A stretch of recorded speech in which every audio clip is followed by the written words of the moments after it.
saudara-saudaraku seiman seperjuangan, kaum muslimin dan juga di sekitar kita ada kaum muslimat yang saya hormati dan yang saya cintai karena Allah.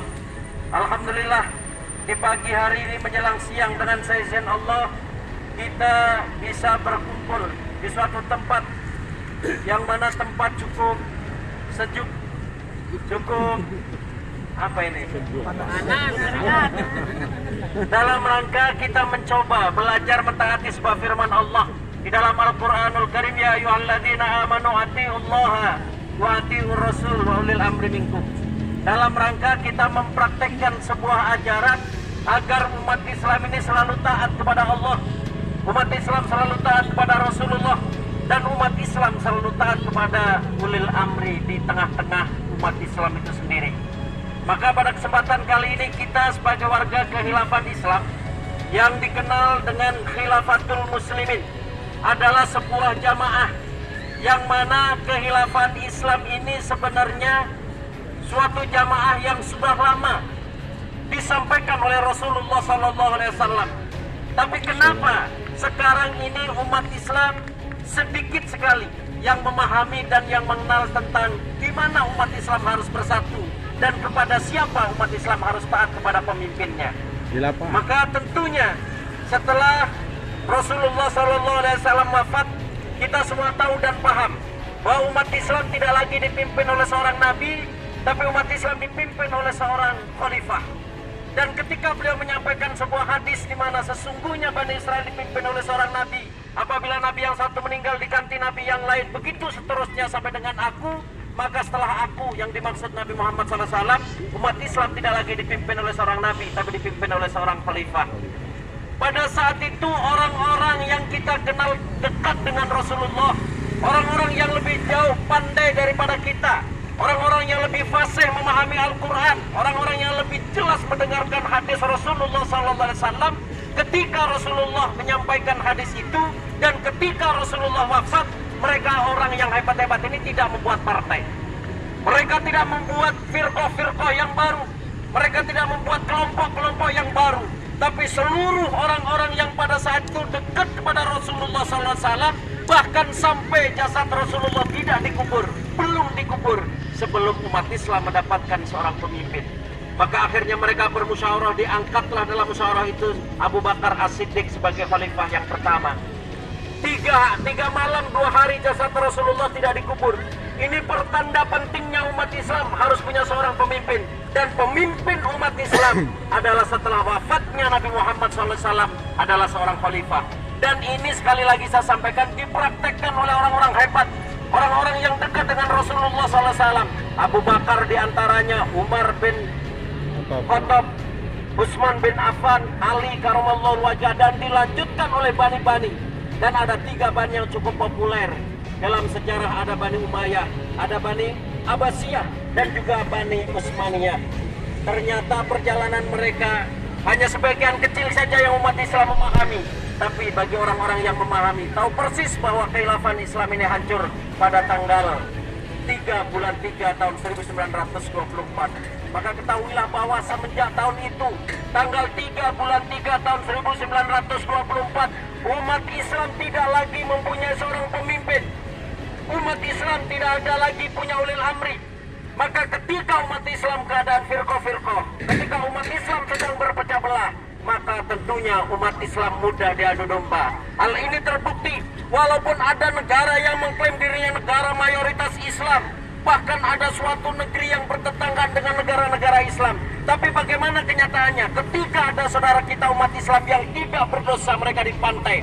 Bahkan hampir anak-anak yang belum kenal dengan dosa, mereka pun dibunuh tanpa mengenal ampun. Ini lemahnya umat Islam. Maka tentunya kembalikan pada Al-Quran dan Sunnah. Karena hadis Rasulullah SAW telah menyampaikan dengan jelas, al-jama'atu rahmah wal firqatu adab. Barang siapa umat Islam mau bersatu dalam satu jamaah, maka akan segera turun rahmat dari Allah Subhanahu wa Ta'ala. Tapi kalau umat Islam tetap mempertahankan firqahnya, tetap mempertahankan organisasinya, apa yang terjadi kata Rasulullah, yaitu adab. Ini bisa kita lihat dunia hari ini. Umat Islam hari ini dalam keadaan berfirqah-firqah. Umat Islam hari ini dalam keadaan berpecah belah. maka mudah umat Islam untuk dihasut.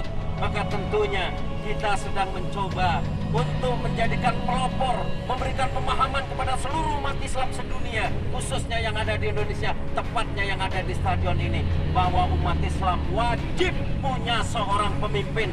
Baik umat Islam itu jabatannya sebagai tentara, baik umat Islam itu jabatannya sebagai seorang polisi, baik umat Islam itu jabatannya sebagai karyawan, baik umat Islam itu jabatannya sebagai seorang petani dan pedagang lainnya. Tatkala dia mengaku asyhadu an la ilaha illallah, mereka bersahadat bahwa tidak ada ilah selain Allah, mereka telah mengakui bahwa Muhammad adalah utusan Allah, maka orang itu adalah muslim, maka orang itu adalah orang yang beriman. Takbir!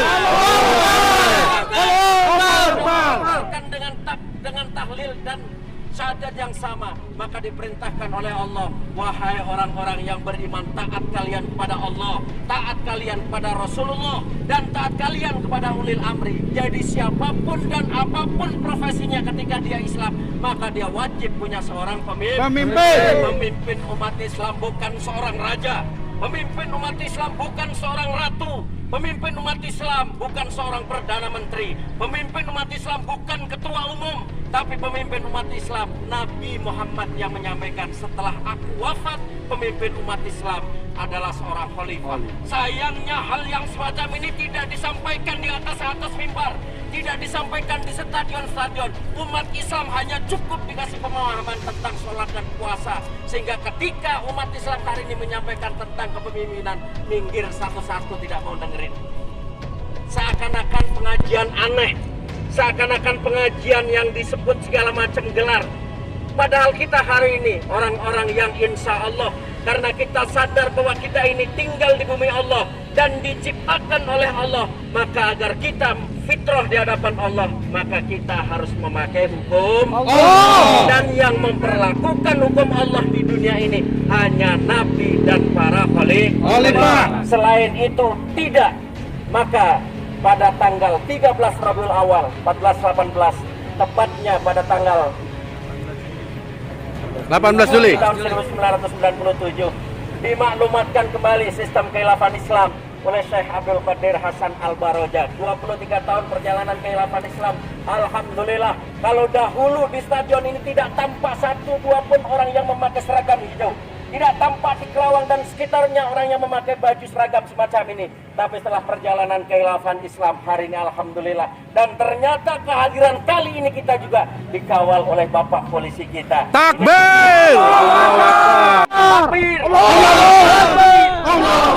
Mudah-mudahan siapapun orangnya, Bapak Polisi, Bapak Tentara yang mendukung kami memperjuangkan din Allah di muka bumi, memperjuangkan Al-Quran di muka bumi, mudah-mudahan beliau nanti bersama kami masuk surganya Allah. Amin. Jangan pernah sampai berani orang menghalangi orang yang menegakkan din Allah, karena barang siapa yang berani menghalangi orang-orang yang menegakkan din Allah, maka dia akan terjun bebas ke neraka. Auzubillahi minalik. Allahu Akbar. Bisa dimengerti oleh kita semua. Hadza wallahu ya'ala wa fat. Alhamdulillahirabbil alamin. Wassalamualaikum warahmatullahi wabarakatuh. Allahu Akbar. Orasi yang menggebu-gebu dari Ustadz Abdul Hamid tadi mengakhiri perjumpaan kita pada video ini. Dan warga Khilafatul Muslimin pun bertolak kembali ke rumah masing-masing. Bada'al Islamu ghoriban wa sayaudu ghoriban kama bada'a fatuba lil ghuraba. Sinan Haizum mohon pamit. Wallahil hamdu wal minnah. Assalamualaikum warahmatullahi wabarakatuh.